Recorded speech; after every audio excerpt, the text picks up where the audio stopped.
चतुर हिराबाई। पहाट झाली. माणिक झोपेतून उठला. बाहेर पाहिले, 2 बैलांपैकी एकच बैल दिसला. माणिकने बायकोला हाक मारली.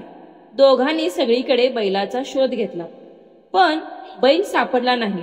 दुसरा बैल चोरीला गेला होता.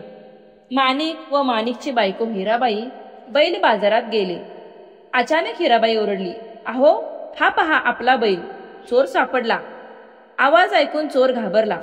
तसे न दाखवता तो बोलला, "हा बैल माझाच आहे." दोघे भांडू लागले. हिराबाई चतुर होती. तिने बैलाचे डोळे हाताने बंद केले.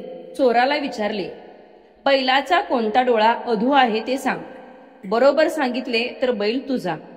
चोराने अगोदर उजवा मग डावा असे सांगितले. हिराबाईने हात बाजूला केला. बैलाचा कोणताही डोळा अधू नाही असे दिसले. लोकांनी चोराला पकडले. पोलीस आले, चोराला घेऊन गेले. माणिक आणि हिराबाई बैल घेऊन आनंदाने घरी गेले.